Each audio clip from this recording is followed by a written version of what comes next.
Matt. We've seen him as a freshman, and he played really, really well in the spurts that he played. He had a fantastic game against Georgia, a game that we thought they could have won if he stayed out there. Last year, up and down with the injury. He really didn't start the season off healthy. He had a really good game against the Texas Longhorns and led them to a victory over Texas. I think he's the quarterback on that list, honorable mention guys that really should have a chip on his shoulders to go out there, be focused, make sure he keeps his body healthy, and go out there and spin that thing. Because I think if he can get it right, he can be one of those quarterbacks that can definitely get up in that top 10. Yeah, I think he's definitely in a system that'll allow it too. We know those Baylor quarterbacks like to sling it around. Who on this list catches your eye, Post, that you think could break into this top 10? Man, with it being so early on, SEC, I could see even more than the list we have of quarterbacks vying for a top 10 spot. There's a lot this year in college football. I feel like there's going to be a lot of elite quarterback play. And how do we know that to be true? This is the draft that the NFL, these quarterbacks in college right now, these that are eligible for the draft next year, that's what a lot of NFL GMs are looking at as the who are looking for a franchise quarterback. But man, out of all these guys, Maker, Nico, Reed, Underwood, Lagway, I like them all, bro. If I gotta say one, Drew Maker is really intriguing to me. Him going to Oklahoma State and essentially bringing his whole North Texas team with him. His coach, the coaching staff with him to Oklahoma State. They hungry down there, and I think Maker is going to give them something to look forward to from the quarterback position, seeing as though they've been very disappointed, the last few years. So if I got to pick a guy out of this group, for me, it'd be Maker.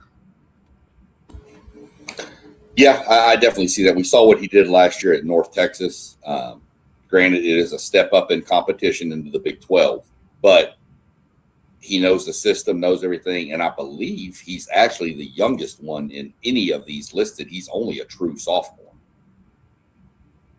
So knowing the system and knowing Oklahoma State's ready to get back going like they used to do, I think that's a really good pick. Both of those so far have been really good. We'll jump over and see who our man One Take thinks has the potential here to break it out. Yeah, I ain't gonna lie. It was Maker for me too, man. He had over 4,300 yards passing last year. I think 40-something touchdowns, single-digit interceptions. He might be a guy that might be single-handedly able to change the direction of the Oklahoma State program by himself. He might be the most impactful transfer portal player they had since transfer portal was a thing. But I'm gonna go Marcel Reed, man, because Marcel Reed, when he just on, man. And if he could just wipe out some of them lows that he have and some of them bad interceptions that he have, and just take what the defense give him at times, I think that'll make Texas A&M a contender. I feel like that was the part of their football team that was lacking, is his lows is just low. So I'm gonna go Marcel Reed. Well, I obviously like that pick. I agree 100% spot on both, and even what you said post game. It is early to put this out there, but it's just kind of a fun little thing to do. But I definitely agree with you, Zay, 100%. Reed. I think Reed has an extremely high ceiling and I think his gap from ceiling to floor is the widest of any quarterback on this list. He could be phenomenal if you watch the second half of a South Carolina game, and he can be horrendous if you watch the first half of the South Carolina game. But for me, mine was Maker as well. That's just who I had my eye on. I'm kind of curious to see what Lagway can do. I'd like to see a bounce back season, being that he's a Texas kid. Nico, I don't know what we're going to get out of him. I'm really interested in this quarterback out of Cal.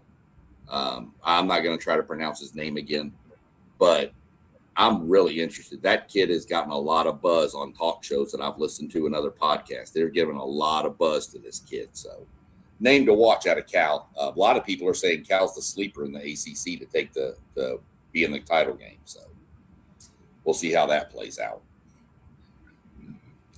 Moving into our next little batch of players, which is these were just the others receiving votes, just missed out on the top 10.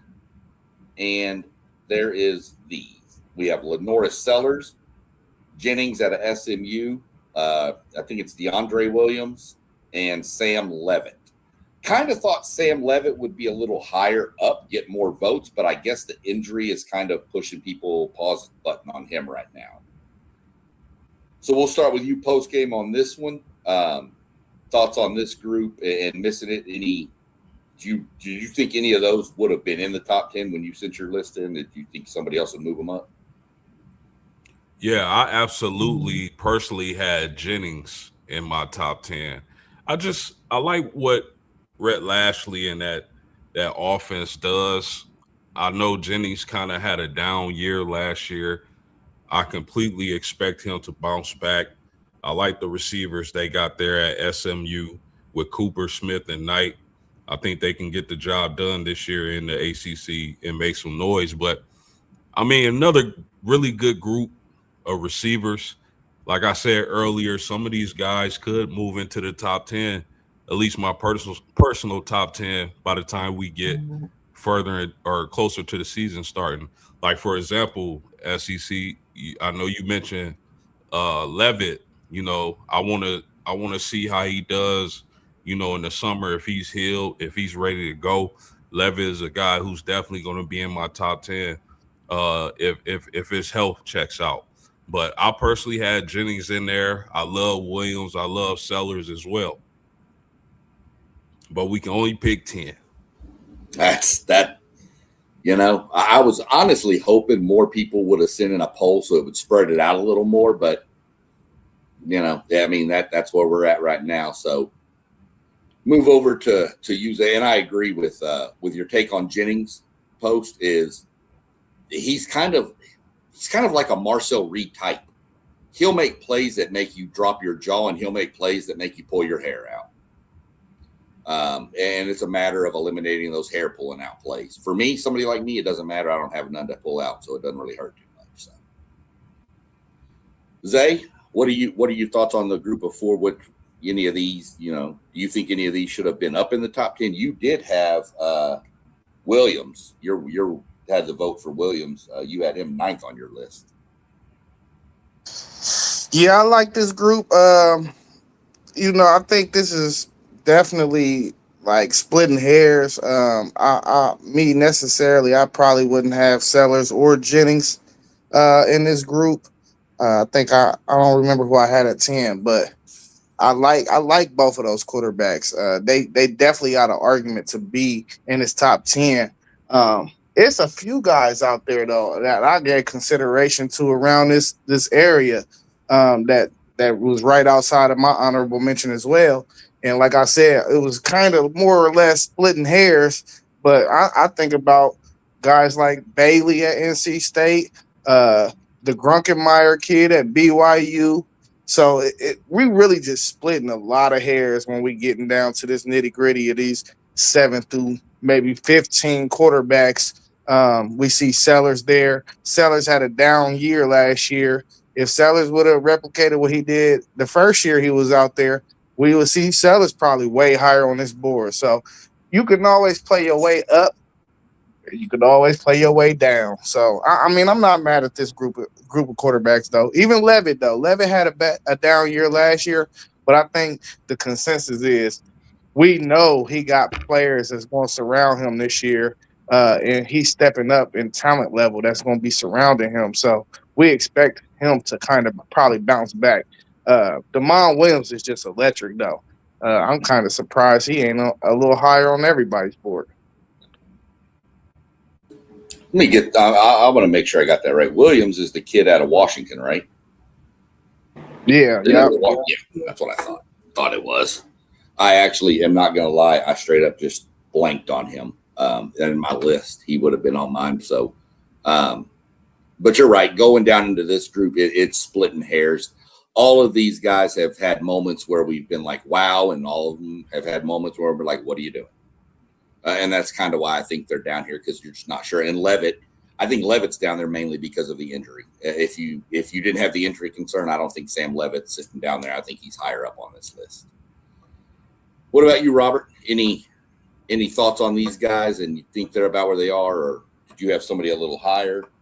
I don't think so. Well, that one vote that Lenore Sellers got, that came from me. That vote that Levitt got, that came from me. That was my number 9 and number 10 in my top 10 list. So I expected both of those guys to be there. Sam Levitt, because I feel like when he's healthy, man, he's probably one of the top 10 best players in the country, quarterbacks in the country, rather. So I had him there at 9.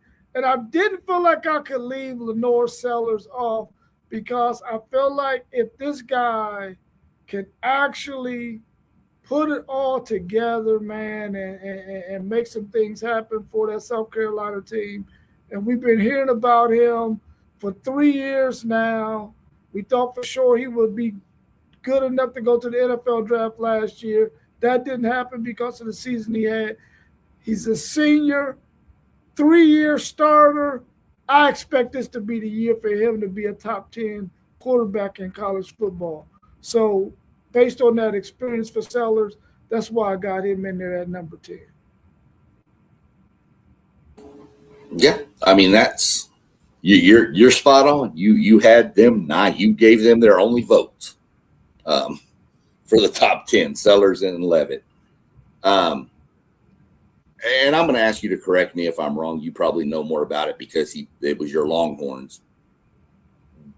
He was the quarterback in that playoff game, wasn't he? Against Texas. Arizona State, yeah. And led them back from that huge deficit, right? Him and the running back over there. Yeah. But he played like a dog to bring them back. I remember catching some of the highlights. I didn't obviously watch most of the game, but I saw a lot of the highlights, and I couldn't remember. I thought he was the quarterback, and he was really hyped up last year coming in, but then, of course, got injured, and that just kind of derailed that. So the kid's 2 years ago, that one guy over there, he thought Sam Levitt was true, but he couldn't even get a vote from him. That guy over there. That guy over there? Yeah, one take Zaya, that dude. Oh, he jumped off the screen on that. Yeah, he jumped off on that one. What's up with that? Real quick before we get into the top here, we got Level Up Sports with what's good this evening. He asked, did anybody, the quarterback from Maryland? He was a true freshman last year. He's going to be nice. Right. I don't think he's ready to crack that top 10 yet. He's going to be nice. Yeah. He won't be at Maryland for his junior season. He won't be at Maryland. No, I'm sure Texas is going to pony up and pay him. But I mean, that's probably true why nobody put him on their list, the kid, because of the fact that, he was a freshman last year and these other guys have got years under him. Of course, Mestamaker was a freshman too. So these next two just missed the top 10. They ended up with 3 votes each. Now, I put them in a separate category because there was some split decision on the whole Brendan Sorsby eligible or not. Some put him as eligible, some put him as not eligible. So I'm going to put this out there. There's an asterisk by his name because everybody loves asterisks. That these next 2 would crack the top 10 if Sorsby goes out, if he's not eligible. These would be they'd be tied for 10th. And that is Gunnar Stockton and Byron Brown, the transfer from was it USF up to Auburn. Those two would make the top 10 if Sorsby is ruled ineligible. So that's why they're in their own little group. Kind of shocked. I thought Stockton might be in more top 10s because he's just a dog. He doesn't do anything crazy, but the dude just wins games. So we'll let one take start this one. Stockton, Stockton should have been in the top 10, you think? I mean, I guess if we're basing it on winning percentage, he should be. Yeah, I had Stockton in my top 10. He's one of them guys. Like you said, he's just a winner, man. And he just gonna do what he need to do to get his team a win. So I had him right there at number 8 on my list, I believe. And Bynum, I had him in my top 10 as well because he damn near carried that USF team to the playoffs last year for real. They was like a split hair from making the playoffs, and it was all because of him. Well, that defense was nice too, but offensively, I felt like it didn't work without him. So, we're gonna see what he could do with a level up in the SEC this year. But I think that dude is for real. So I had Bynum right there in my top 10 as well. Yeah, I like him. My fear on him is the question stepping up. Now, he did beat an SEC team last year. They did beat Florida. Now, that wasn't a typical Florida team either. But here being said, he did beat an SEC team.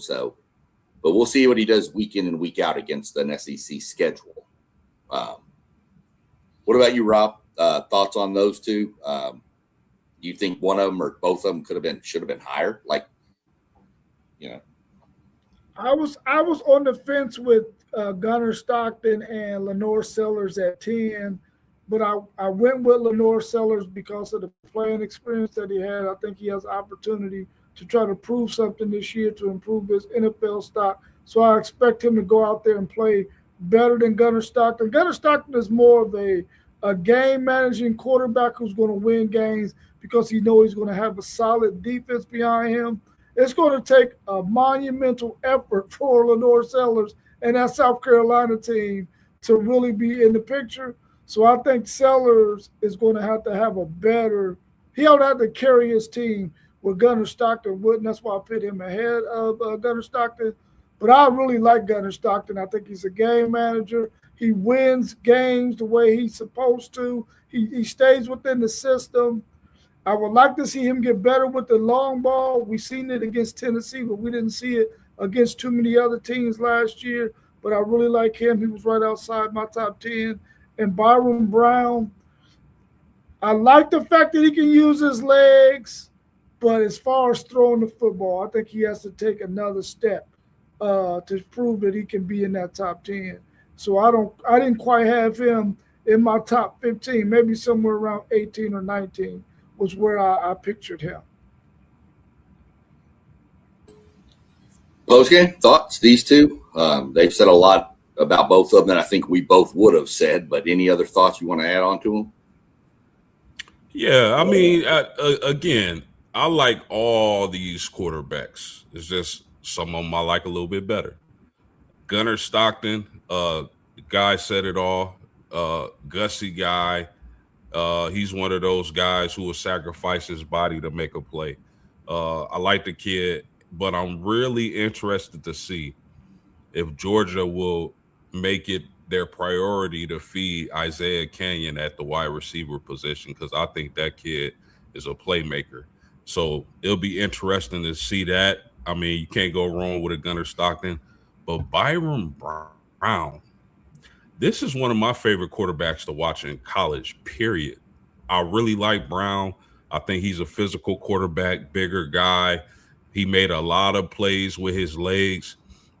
And the fact that a lot of people don't talk about this is that the majority of the receivers at USF also went to Auburn. So he should be comfortable passing the ball and maybe even have a better offensive line for pass protection. So I like Byron Brown. I had him in my top 10. I definitely think he's going to have a good year in the SEC. Yeah, it's pretty much what y'all said. Stockton is the game manager. You're right. I want to see what he does if they're going to make an effort to get the ball out. The problem is Kirby and the way he wants to run the ball.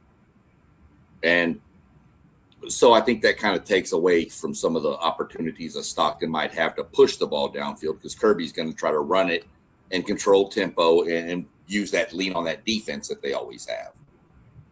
Brown, like I said, you're taking a big step up in competition. He's a dynamic quarterback. He is fun to watch, I will say that, but I need to see how it translates into the SEC versus the competition he had been playing. What were they in? Are they in the is it American? Aren't they in there with like North Texas and all them? True. Yeah. Yeah. So we'll see how it plays out with Brian. I think these two are kind of right where I would have thought they would be, just right on the outside.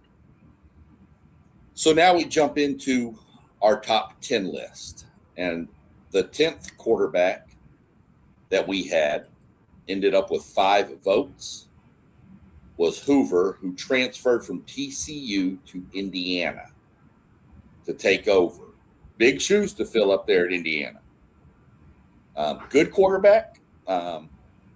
In my mind, I think he's making a step up in competition level from the Big 12 to the Big 10, of course. So we'll see how that plays out. Thoughts on Josh Hoover? Start off with Robert on this one. Well, Josh Hoover, welcome to the Big Ten. I had him in my top 10. One thing about this guy, though, is he can spin that football.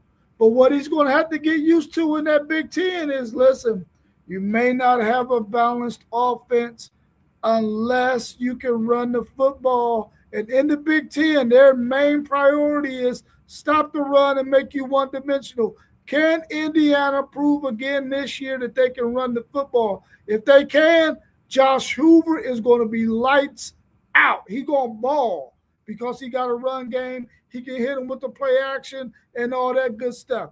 But if they can't run the football, he's going to have a tough time in the Big Ten, where the defensive backs are a lot better and they got better pass rush than they have in the Big 12. But I think he's going to fare really, really well. The system is going to fit him. I'm quite sure that Cignetti and those guys are going to have him well prepared week in and week out. I like Josh Hoover at 10. I think I had him somewhere close to maybe 7 or 8, somewhere around in there. You had him 7. I'll actually tell you, you had him 7, and I had him 10. That's how he got in. So, thoughts on Hoover? Is the transfer going to be troublesome for him, do you think, post-game with the step up in competition? No, not necessarily. Because if you look at Josh Hoover, he's been around college football for a while. He's made a lot of throws, a lot of plays. He's played a lot of football. That's the exact type of quarterback that Kurt Cignetti is going to go out and get. He fits what he wants to do on offense. I think I know it's hard to say people are sleeping on Indiana this year, but I think people are sleeping on Indiana this year. I think they're going to be just as good. I love the Nick Marsh getting the transfer portal.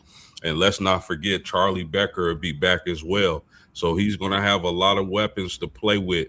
Can they do it again? I'm not saying they can or can't. I just think that Indiana, just because of the logo, is being slept on a little bit. Just a little bit. I could see that. I could see that for sure. As are one of the resident Big Ten supporters here, what are your welcoming thoughts for Mr. Hoover scrolling up in here into the Big Ten? Zay? Yeah, I did not have Hoover 10 or not even in my honorable mention. I think what we seen from him at TCU, he had to take way more risk. So he was probably a little less careless with the football. I think him going to Indiana actually will be a benefit to him. but I do want to see it on the field. So I just like that some of those other guys better, but he can spin it. He is a bit of a gunslinger, and I like gunslingers. So I like him over there with Sig. We're gonna see Sig put the back shoulder fade on his in his repertoire from day one. That's Sig's go to. That back shoulder throw too is also something that kind of keeps turnovers down because it's either your player gonna catch it or the ball just gonna go out of bounds. So I think we'll see an uptick in his numbers. His QBR was a little low. I want to say it was a little under 74% last year if you're a QBR person. Uh, but I don't know. I liked some of the other guys better. I wouldn't have had him in my top 10, but I'm not mad at it. I'm not mad at him being there because he can ball. Yeah, for sure. We know you like gunslingers, and I'm sure that term will get brought up here again in a few picks up the road when we mention another certain quarterback. I'm sure that's going to come out again. I think Hoover's going to be fine. I think moving into the Big Ten, yeah, it might be a little step up in competition for him, but I think he's with a coach that can get him right, so to speak. Hey, we don't need to be taking all these aggressive shots down the field. Just hit over here, let them guys go do the work for you. So I don't have a problem. I did have him 10th on my list, so I can't be mad at it at all. Next, we're going to go into number 9. We'll let Postgame give his thoughts on this guy. This will be the quarterback out of Arizona, Noah Fafita, I believe is how you pronounce his name. Kid's dynamic. I'll let you give your thoughts on him post-game, and the floor is yours. Yeah, Noah Fafita is a guy I don't think got enough credit for the way he played last season. He had a tremendous year passing the ball. I believe this is his 4th straight year starting. He brings a lot of experience to the table. Arizona is a team like the Big 12. We don't know who's going to win the Big 12 really, or place high in the Big 12 really outside of Texas Tech and BYU. Arizona could be that team. With him throwing the Jordan Speed or Trey Spivey, the 6'4" receiver. I like what he can do. I think he can put up big numbers once more. So Fafita was definitely a guy in my top 10.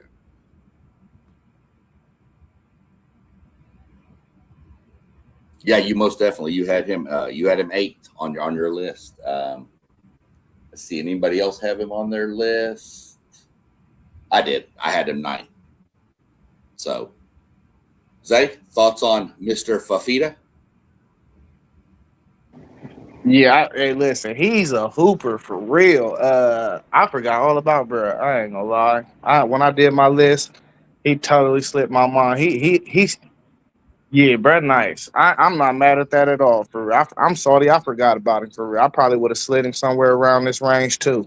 But dude can ball for sure. And like y'all said, he a day one starter. I love experienced quarterbacks. He done seen every situation in college football. I think Arizona lost a lot though, so we'll see what type of weapons he got this year. But yeah, he just sent the receiver to the NFL draft in the first round. You can't.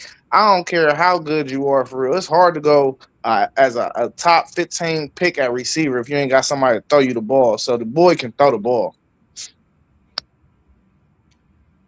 Well, yeah, I mean, it's hard to put up numbers without the ball, so you got to have somebody get it to you. We're going to let Rob go, and then we got our buddy Anthony Manzano back in the chat down here throwing some stuff. We're going to touch on some of his comments after Rob tells us how he feels about Mr. Fafita. Man, this is a classic example that there's way too freaking many quarterbacks in freaking college football, bro.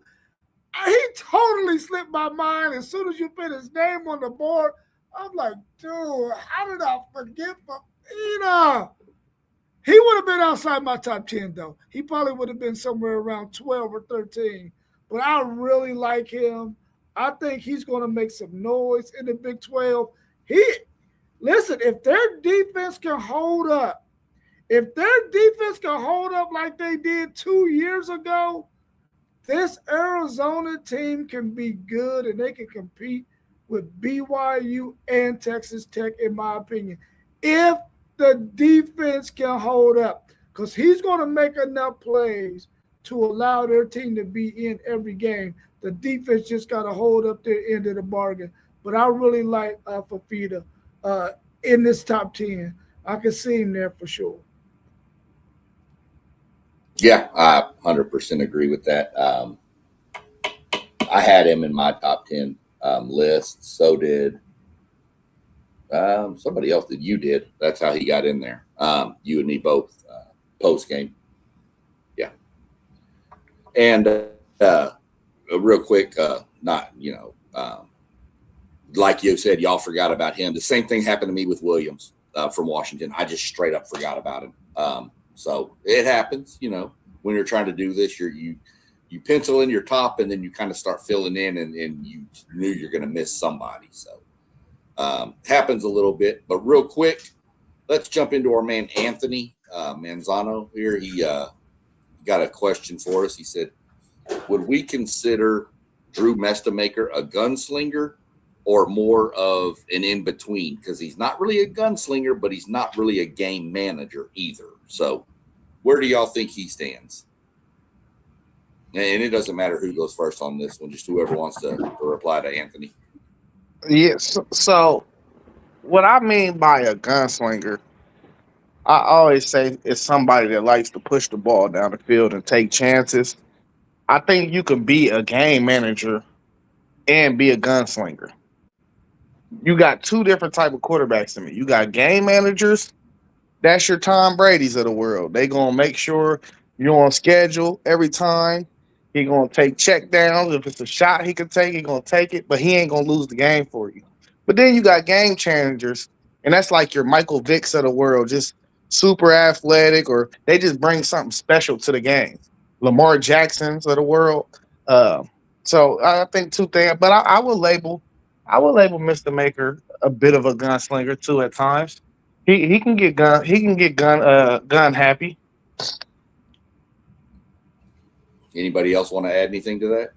Man, he's 1,000% a gunslinger, man. That dude wanted to throw the ball 50 times a game if you allow him to. He wants to sling that pill, man. He don't ever want to hand it to the running back. He want to get in the shotgun and say, listen, if you go get this ball, you better go out in the pass route.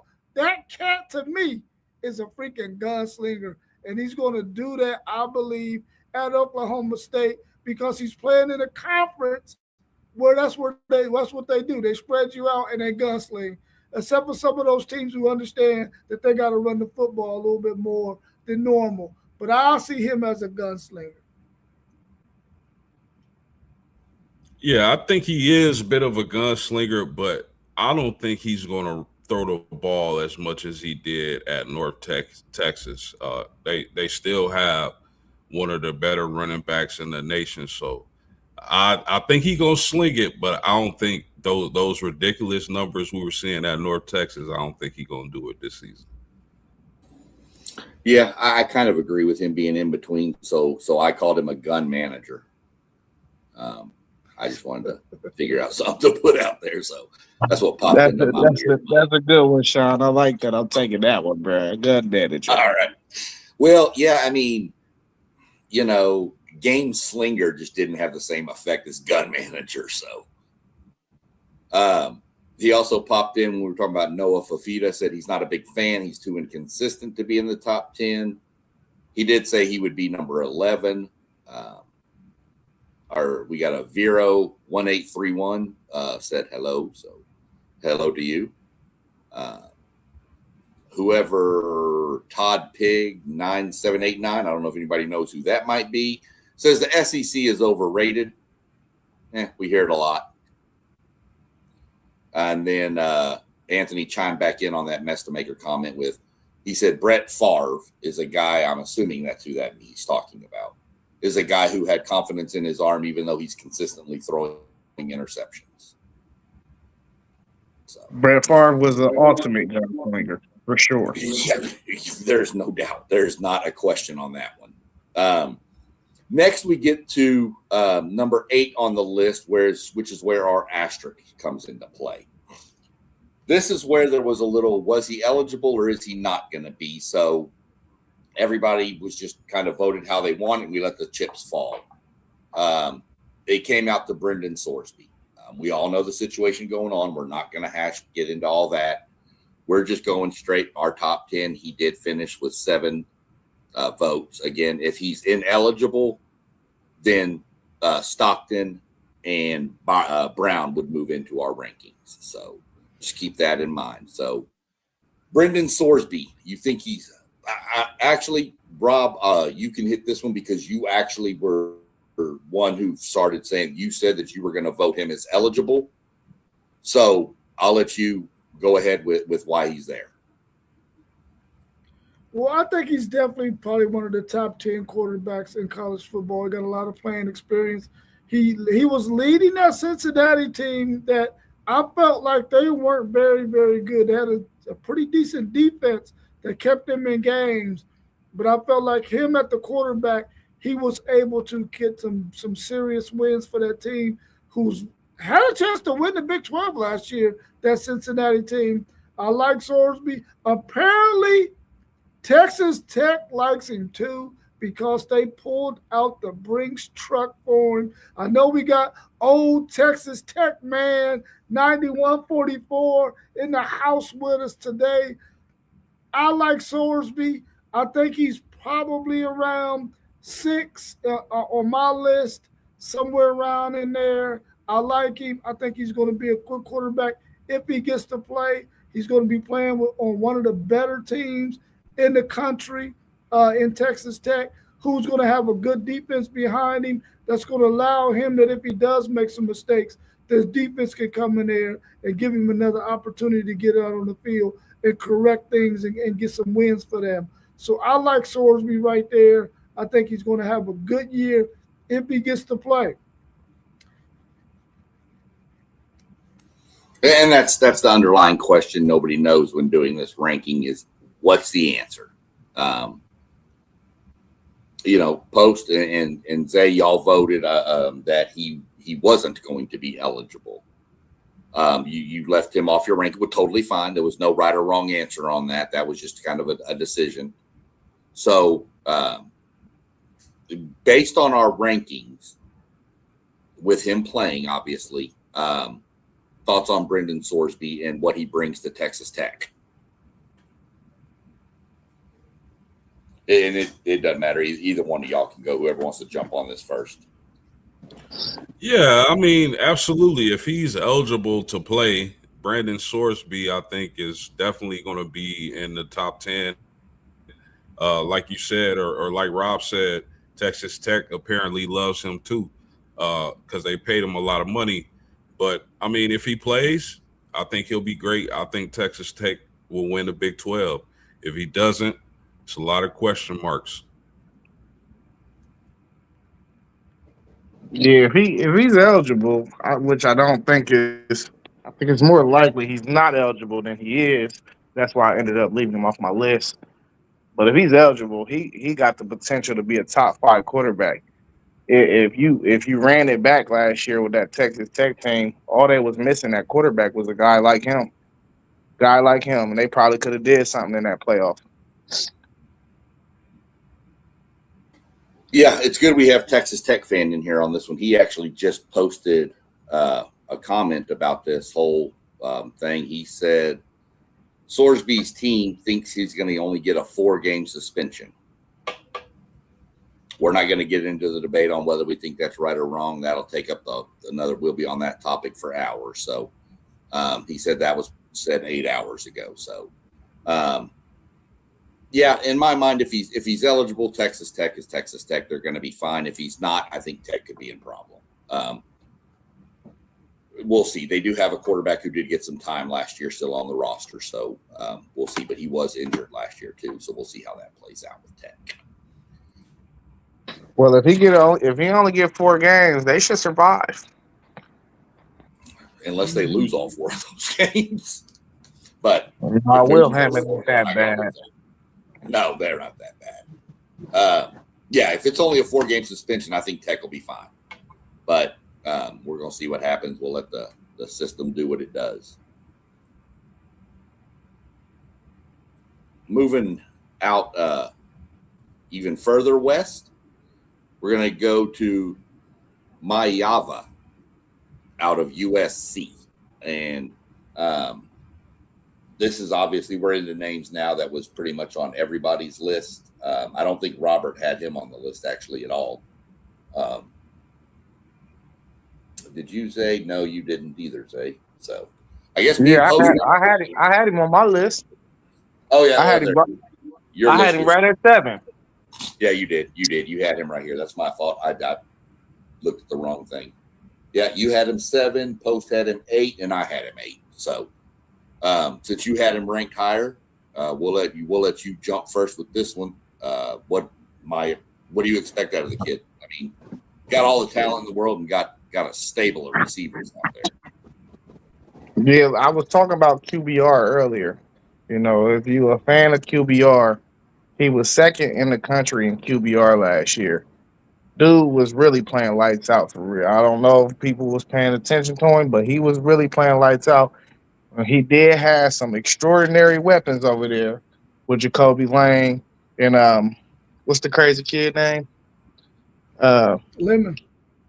Makai Lemon. Thank you, Rob. Makai Lemon. He has definitely some talent over there. I know Lincoln Riley gonna have some receivers over there. I don't really expect him to lose much in the weaponry department. I think the key thing that really helps him is that run game, though. When you can keep a team off balance, you can make them pick their own poison. So as long as their running game is strong again, I expect him to have the same type of stat line he had last year. Now, the only reason why I had him so low is because when I watch him play, I think the guys that I ranked over him, it just looked way more natural. Like it's something stiff about him. And, I think just the guys above him either got more juice or it just looks way more fluent when they're in the pocket.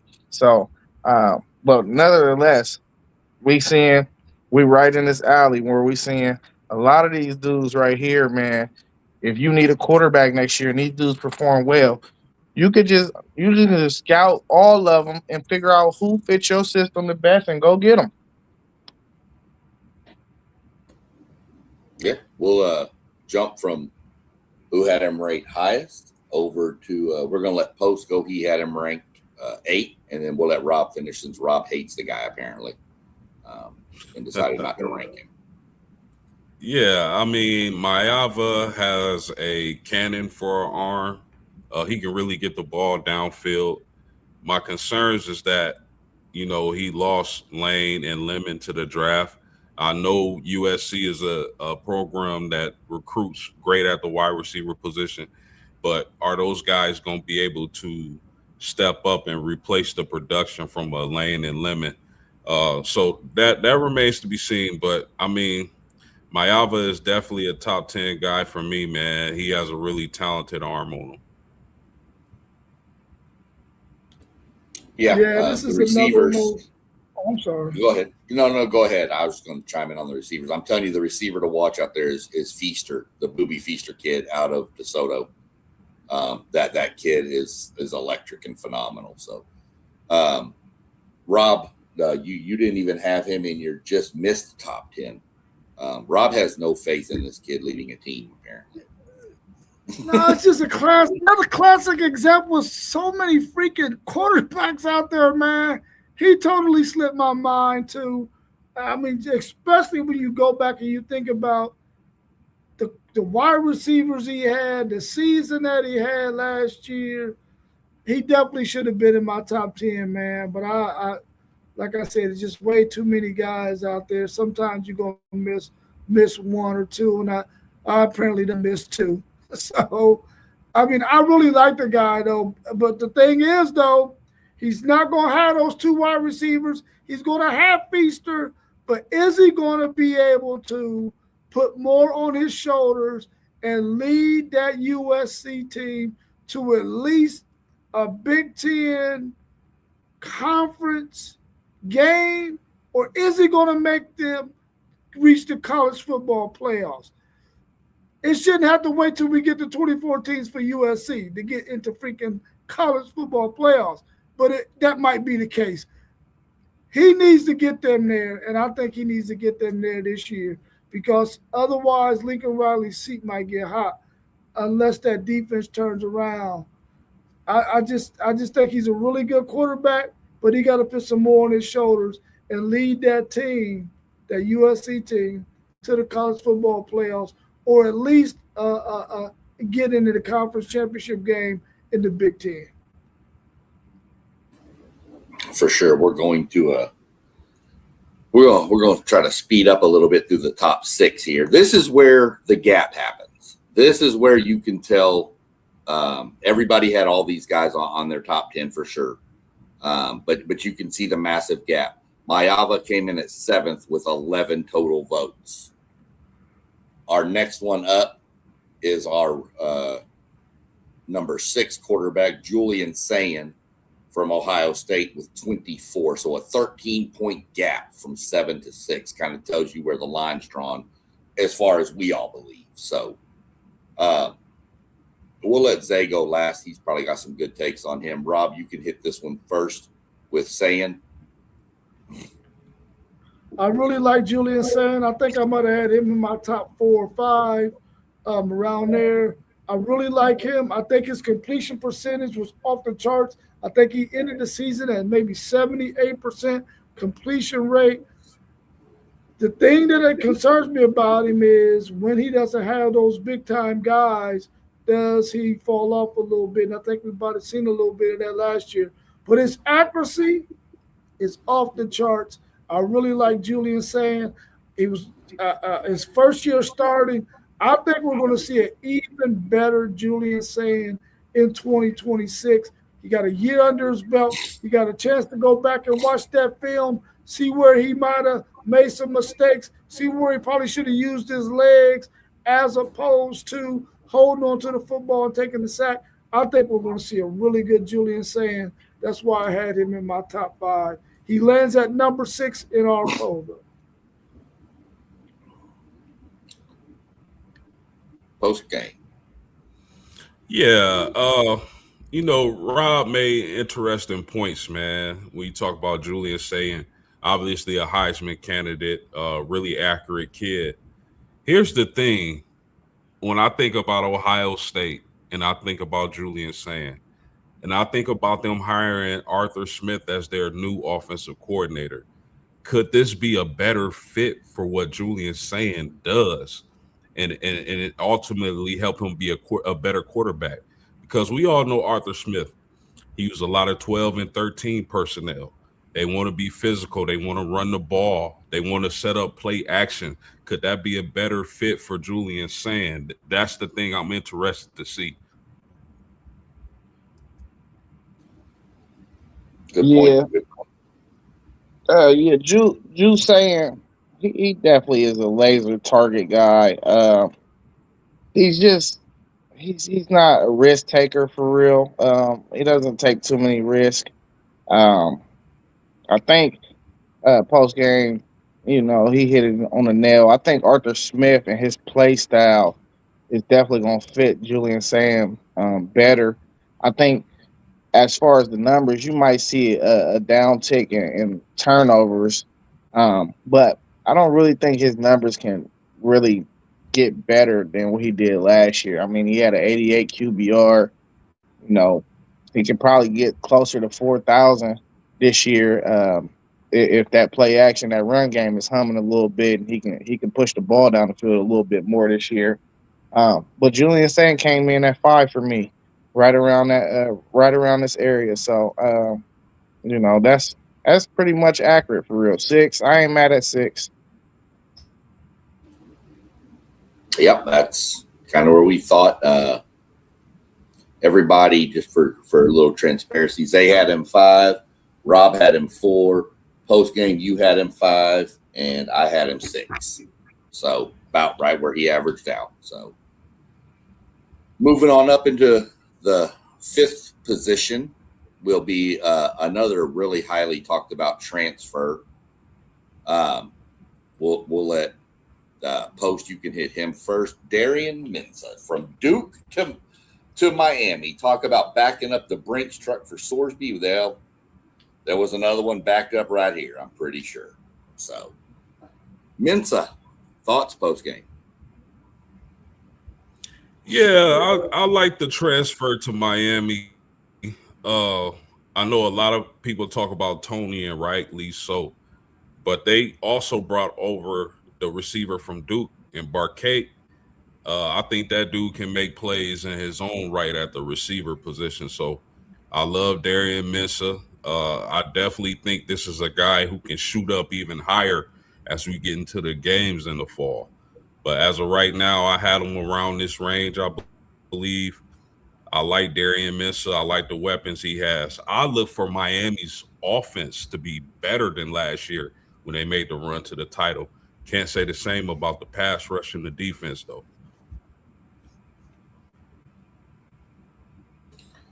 Yeah, Zach, that's how I feel Mensah, about this Bob, pickup whoever. too with Darian Mensah. Darian Mensah is going to be a really good quarterback for that Miami team. He's playing in a conference that he's already familiar with. He's already going to have a lot of tape that he's already been through with the teams that they're going to be facing. I like Darian Mensah there. I think I had him maybe 3, somewhere around in there, maybe 4, 5, somewhere around in that range. But man, I think he's going to be lights out for them. He's going to have a running game. Now they got to replace 2 serious linemen though. But I think Miami is a team that can do that. I like Darian Mensah. I think he's going to be really, really good this year. The thing about him is you got to make sure that you manage this team. You can't go out there and make boneheaded mistakes. There were stretches where Carson Beck made mistakes in games that cost them. He cost them that national championship game on that last throw by making a bad throw that wasn't necessarily needed. Mensah can't do the same thing. And that Miami team can be really, really good this year.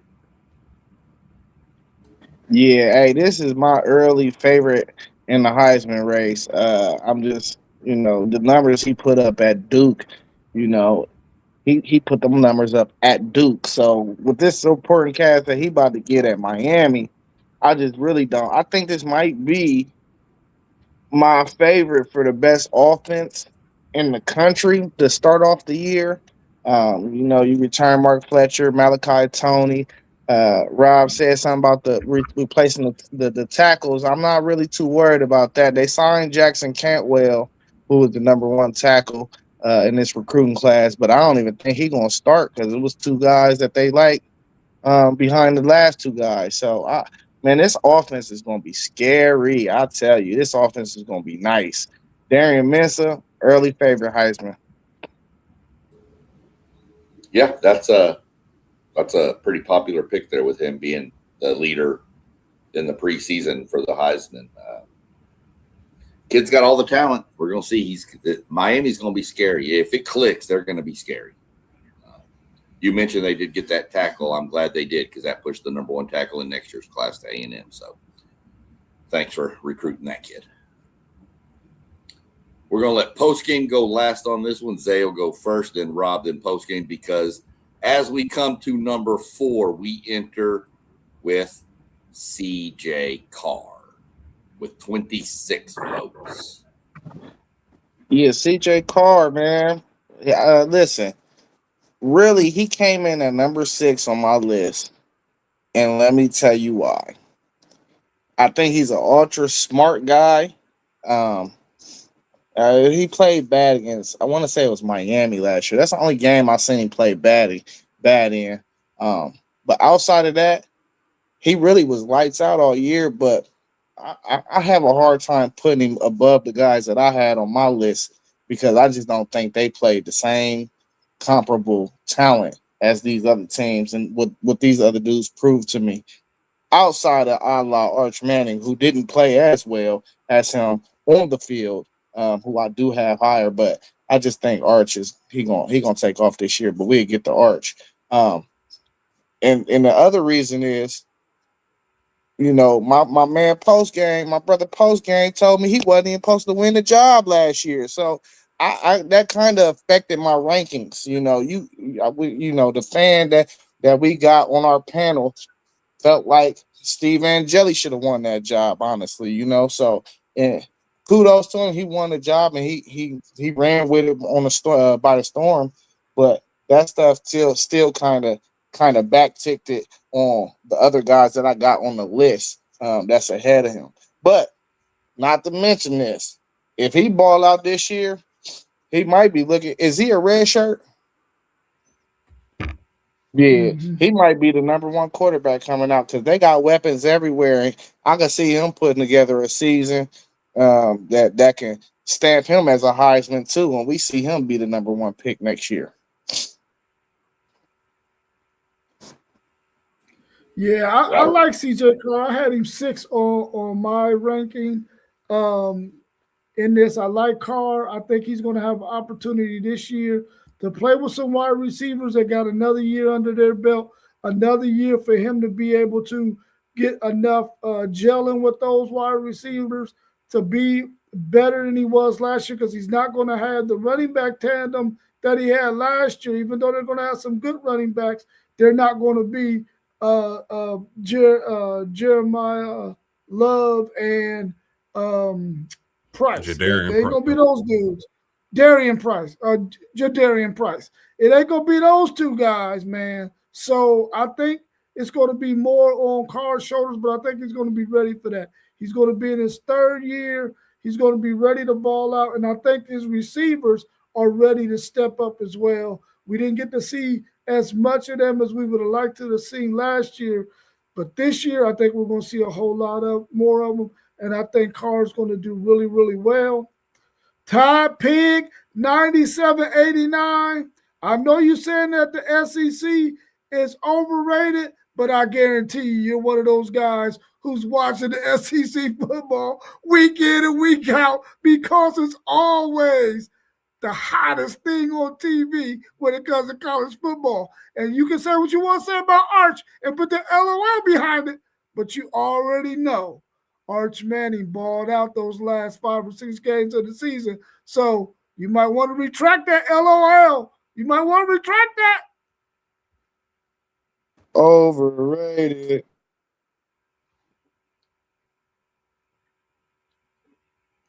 Go ahead, post game. Tell us about CJ. Well, first of all, I think any of these guys, once we get to this range, any of these guys can be one or whatever order you got them. But I'm pretty sure we got it down packed that this is the cream of the crop. CJ Carr to me is a little bit underrated in our own polls. This is a guy who has all the weapons to be one of the best players in college football, regardless of position. Tom Brady, anybody heard of him? Said last year he's the best quarterback in the nation. And that was just his first year starting. I expect CJ Carr to take a jump when you got guys like Quincy Porter, Miley Graham, Jaden Grayhouse, and so many receivers. He'll have so many weapons. I haven't seen the receiver room at Notre Dame like this probably in my lifetime. Also, FanDuel has him the favorite to win the Heisman. I think CJ Carr is definitely one of the top 2 or 3 quarterbacks in the country, if not one. And he'll have his chance to prove that. I'm not going to lie. When you said that FanDuel has him as the Heisman favorite, I had to do a double take because y'all remember that used to be one of our members' names on this channel.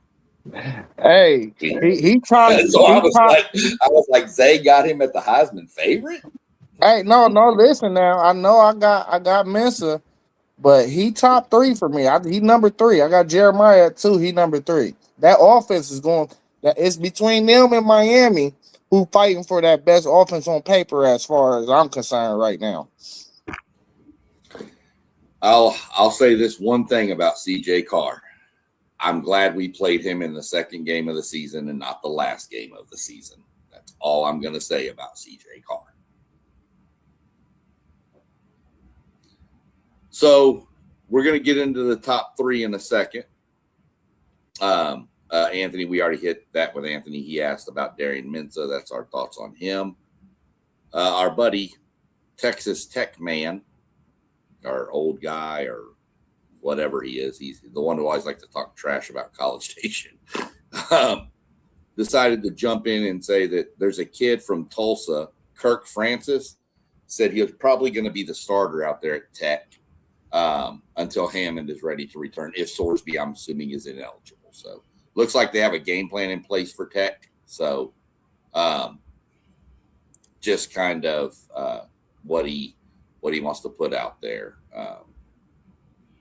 And then he, of course, got some other kids that are going to be coming in next year's recruiting class. We'll get into that. We're not going to get into the recruiting classes for 2028 yet, or 7. Hey, can I say this real quick? Most definitely. Well, I wanted to mention when it comes to CJ Carr, can you imagine being Gino Guidugli, the quarterback coach at Notre Dame, being able to sit in these recruits' homes and tell them, I got 3 quarterbacks starting for Power 4 teams, and Jelly, Minchie, and Carr. He developed them all. Where'd Minchie wind up? Kentucky. That's where I thought he went. I knew Angeli went to Syracuse. Man, that Syracuse team, if that kid's healthy, is going to be something to be watched. But yeah, I couldn't remember where Minchie went to. I thought it was Kentucky, but I wasn't 100% sure.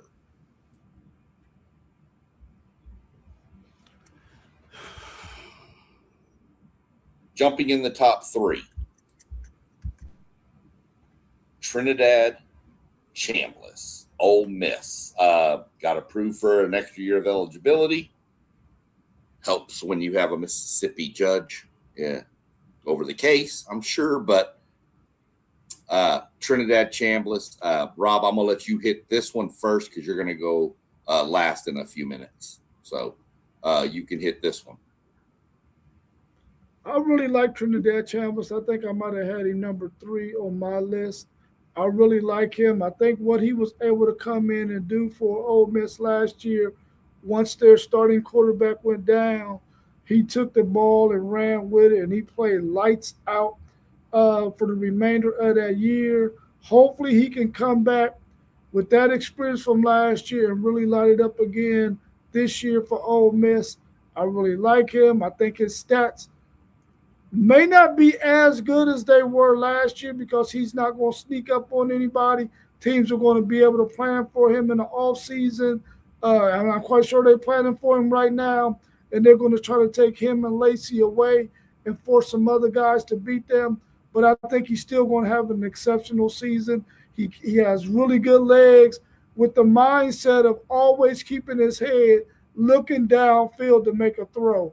And he's not afraid to make some dangerous throws downfield whenever he's trying to extend the play. So I like Trinidad Chambliss, and I like him at number 3.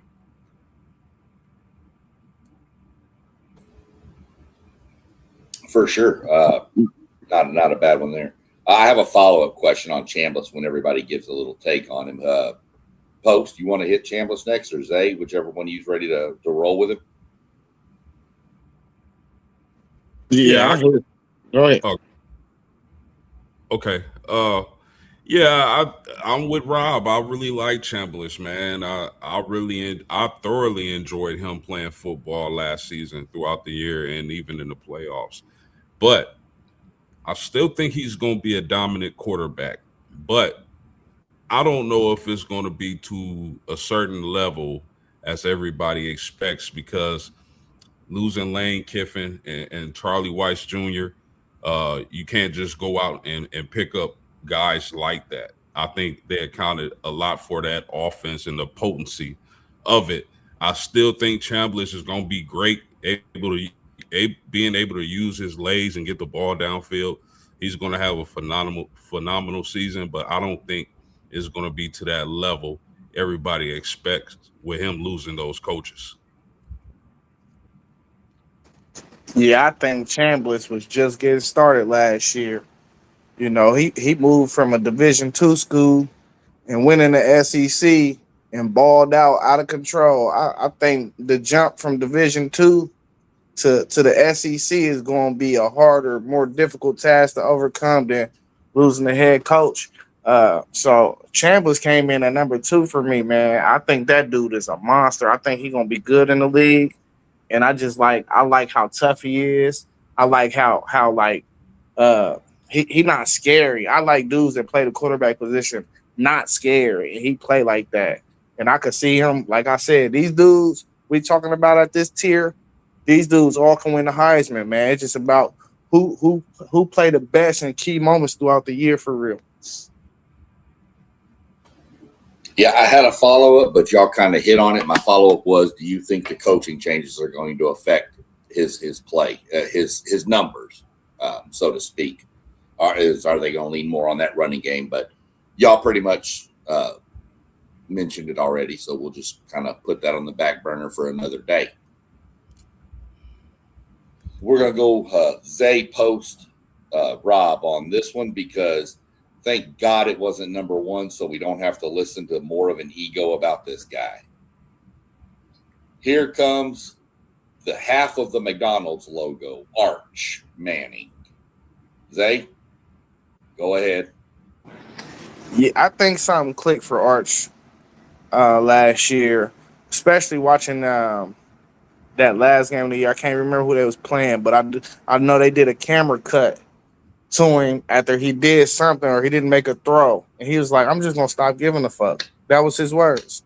You know, you could read his lips. I feel like y'all about to see Thanos Manning this year. He gonna be on some Thanos Manning time. So, hey, I'm an Arch fan. I know the kid catch a lot of slack because of what his name, a lot of strays because of what his last name is. People say he don't deserve the hype. This, da, da, da, da. Dude got all the tools for real. Now he just got to bring it out of himself. I hope he was with his uncles this off season studying film. I hope he been working with his new weapons that he got around there. Cause I expect big things out of Arch. You know, I think he could be one of them guys. And like I said, I had him 4th on my list, but it's only because I feel like the other 3 guys I had ahead of him, I seen it on the field. Now that's the next step, Arch. We just got to see it consistently on the field.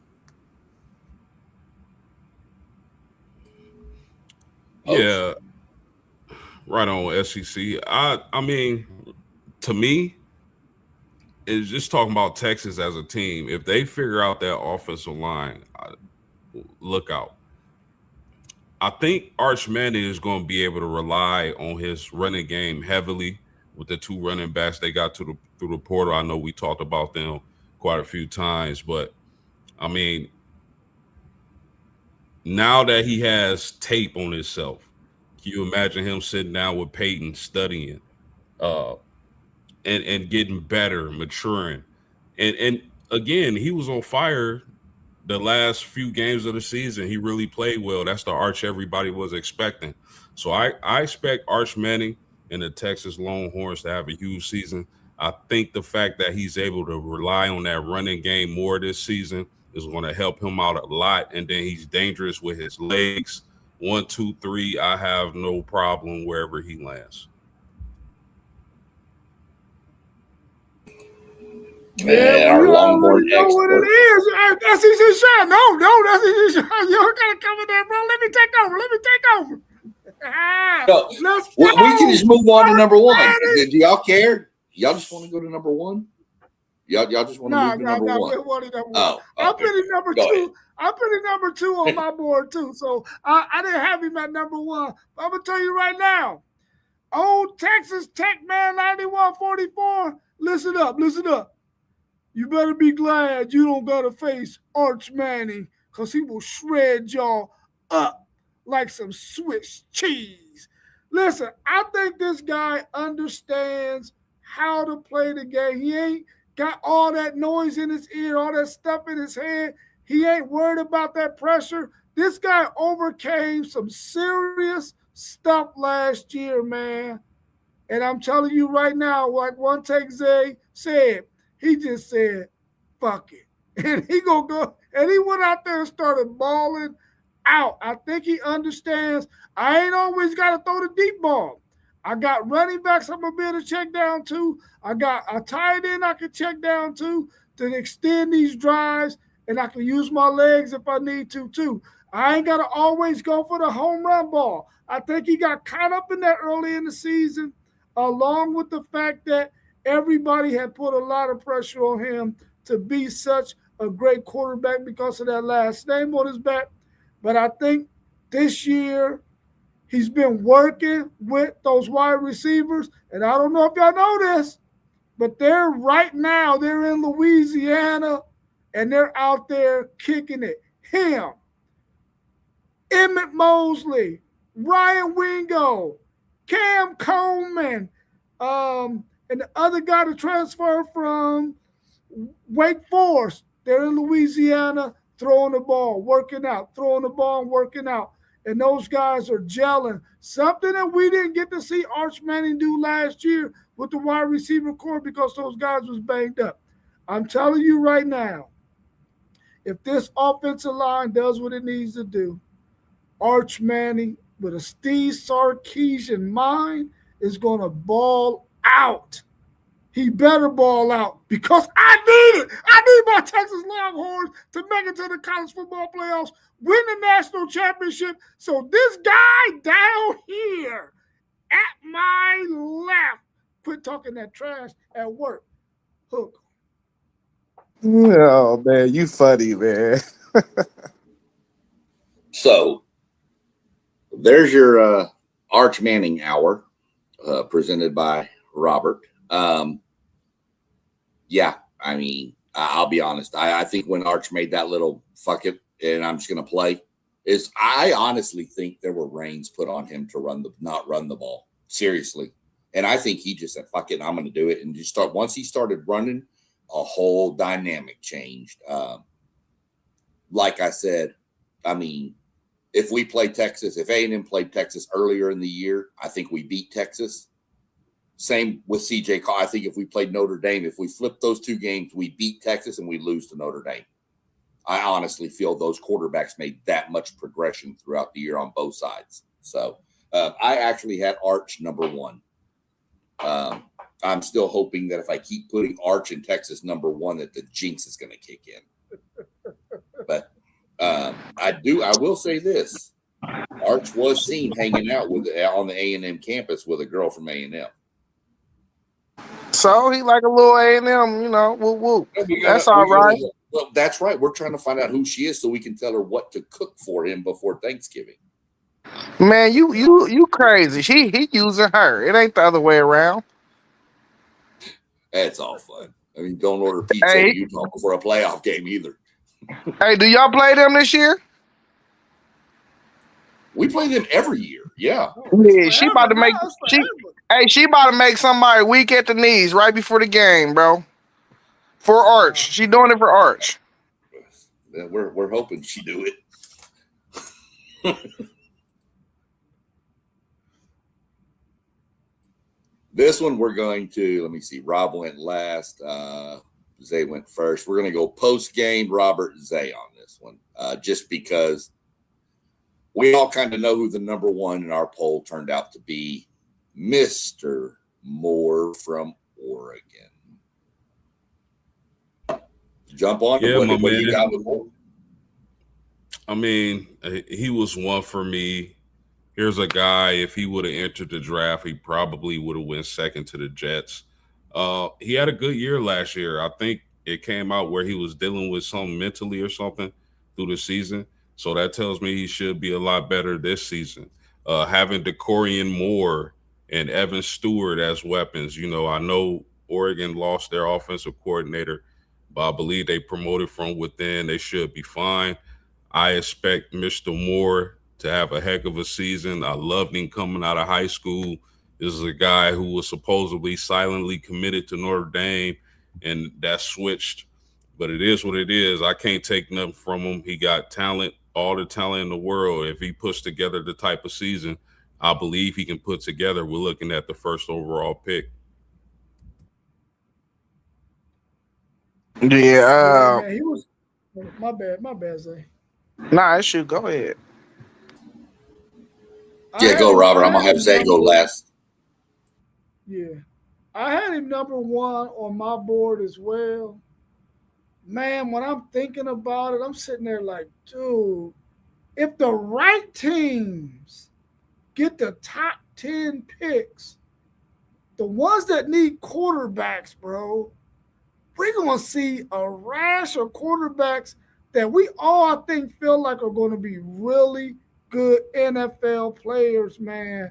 And when those dominoes start to fall to those teams that need quarterbacks, they can't go wrong with a lot of these guys that we got on this list, especially not them top 5 or 6 guys. I really like Dante Moore. If Evan Stewart can stay healthy, along with the Corey and Moore, the top 2 wide receivers in the last couple of years coming out of the state of Texas, they're going to be so freaking talented, man. And I'm telling you right now, and I hope that this is the case. I hope, that, and I don't know if they play in a regular season, but I would love to see an Ohio State, Oregon Big Ten championship game, bro, to see Julian Sain, Dante Moore, Jeremiah Smith, Evan Stewart, the receivers, the other receivers Ohio State got with the Corey. It's gonna be phenomenal, man, to see that game. So I like Dante Moore, and I think that if the draft was to happen today, he will probably be the number one pick if that team needs a quarterback. Yeah, I'm not too sure that Dante Moore wouldn't have went number one in this year's draft. I think when people really got the down to studying film and looking at Dante Moore faced up against Fernando Mendoza, I kind of feel like the Raiders might have leaned towards Moore, but I'm not mad. Moore came back. It was his first year starting last year.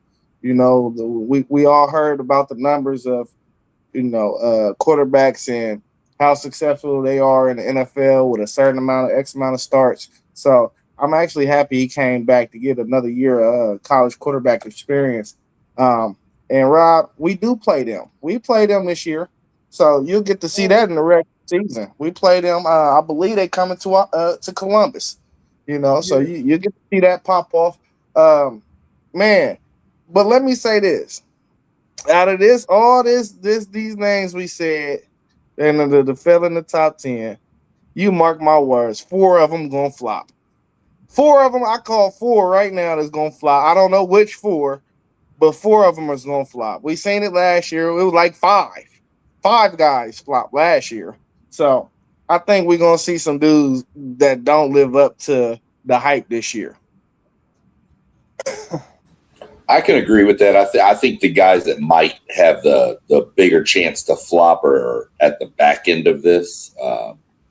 I don't know. I mean, we did see Nussmeier, Klubnik all flopped last year, and then they were highly regarded. So for sure, most definitely, it can definitely happen. I think it's a good list for anybody tuning in real quick. We went Hoover, Fafita, Sorsby, Mayava, Sayan, Mensah, Carr, Chambliss, Arch Manning, and Dante Moore was the number 1 overall quarterback from the WTP Sports Dudes. Yeah, we're do this once in a while, probably at least once every 2 or 3 weeks on the way towards the season. We're going to break down running backs, receivers. We're not going to break down offensive line. I think that would take way too long. We may do a top 5 offensive lines around the country, but then we're going to get into some of the DBs and stuff as we get closer to the season. We'll do a coach ranking too, right before the season starts. So other than that, good list. No, we probably got some people tuning in that want to quick update on the local Cleveland basketball team. They are up 48-46 at the half over the Knicks. Other than that, check out all our channels, guys. Scrolling down there at the bottom. I know we appreciate everybody that joined in with the chat with your questions and comments. Good to see everybody there. Go like, subscribe, hit the notification bell for everyone. Subscribing's free. Don't cost nothing to nobody. You can find all of us on YouTube. You can find WTP Sports Dudes. We're over on Patreon. I'm some of the places have TikToks, Instagrams, all the stuff going. But definitely you can find us on YouTube. You can also go visit the website at WTPSportsDudes.com. There we have our questions. There's info about everything. You can drop an email, ask a question or a topic you want us to discuss on a future show, and we'll get into it. So other than that, anybody got any final thoughts for the evening? No, I want to say great show, everybody. I appreciate y'all, man. It's always a great time when we get together and talk this here football game we love. Not for sure. I just want to update Rob too. Hey, play Indiana, USC, Oregon, all in back-to-back weeks. We got a bye between Indy and USC.